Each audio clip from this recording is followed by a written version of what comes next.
हर hospital में ना दो तरीके के हीरो होते हैं।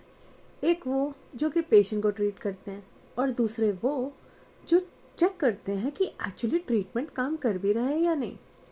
और जो ये दूसरा वाला हीरो होता है ना, इसे ना टेलीस्कोप की ज़रूरत है ना स्टेथोस्कोप की ज़रूरत है। So hello everyone, my name is Damini and welcome to मेरी buddy, your buddy for smart career choices beyond MBBS. So आज हम बात करने जा रहे हैं एक ऐसे powerful and highly underrated career की जिसका नाम है बायोस्टैटिस्टिक्स। अब बात करते हैं कि बायोस्टैटिस्टिक्स क्या होता है। तो बायोस्टैटिस्टिक्स है simple application of statistics in medicine. अगर मैं इसको सिंपल वर्ड्स में समझाऊं तो देखिए, डॉक्टर पेशेंट को ट्रीट करता है और बायोस्टैटिस्टिशियन उस ट्रीटमेंट के पीछे का डेटा को एनालाइज करते हैं। अब ये डेटा क्या होता है, बहुत तरीके का हो सकता है। कोई क्लिनिकल ट्रायल का डेटा हो सकता है, कोई मेडिसिन इफ़ेक्ट का डेटा हो सकता है, या फिर कोई मेडिकल रिसर्च से रिलेटेड डेटा हो सकता है, और किसी डिसीज़ के पैटर्न का डेटा हो सकता है। तो इतने तरीके का डेटा बायोस्टैटिस्टिशियन एनालाइज करते हैं। अब बात करते हैं कि बायोस्टैटिस्टिक्स कौन चूज़ कर सकता है। तो 12th में आपके पास या तो PCM होना चाहिए या तो PCMB होना चाहिए।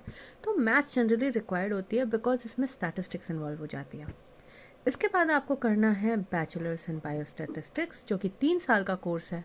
अब इस कोर्स में आपको स्टैटिस्टिक्स का भी पार्ट होगा, कुछ सॉफ्टवेयर भी पढ़ने पड़ेंगे, फॉर एग्जांपल R और SPSS, डेटा एनालिसिस का पार्ट होगा, थोड़ा एपिडेमियोलॉजी होगा, थोड़ा प्रोबेबिलिटी होगा, because you are going to predict also. So top 5 colleges जहाँ से आप ये कोर्स कर सकते हो उसमें आता है AIIMS new Delhi, Manipal academy of higher education, CMC Vellore, Banaras Hindu university and Delhi university. अब आप काम कहाँ पे कर सकते हो? तो आप जो हो किसी हॉस्पिटल में काम कर सकते हो, किसी पब्लिक हेल्थ डिपार्टमेंट के पास काम कर सकते हो। Even you can work in global organisation like WHO, UNDP, UNICEF. इतने सारे ऑप्शंस आपके पास खुल सकते हैं। इसके अलावा अगर आप किसी फार्मास्यूटिकल कंपनी को ज्वाइन करना चाहते हो या फिर क्लिनिकल रिसर्च कंपनीज को ज्वाइन कर सकते हो, तो आप उसको भी ज्वाइन कर सकते हो।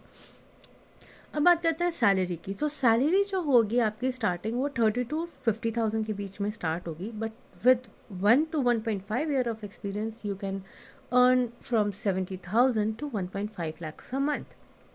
और अगर आप MSc बायोस्टैटिस्टिक्स कर लेते हो तो even you can earn much more higher packages. अगर आप अब्रॉड आना चाहते हो तो अब्रॉड में USA, Canada, UK and Australia are the top four choices for you.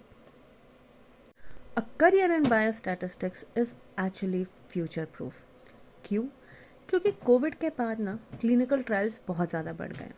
इसके अलावा जो हेल्थ केयर है वो पूरा डेटा ड्रिवन हो चुका है, और कोई भी मेडिकल रिसर्च करने के लिए आपको स्टैटिस्टिशियन चाहिए ही चाहिए। And after coming of AI, biostatistics की वैल्यू और ज़्यादा बढ़ गई है। This field demands sharp logic, strong maths, and serious attention to detail. So, if numbers excite you, this career is waiting for you. So, subscribe to Meribuddy, and I'll see you in my next video. Bye bye.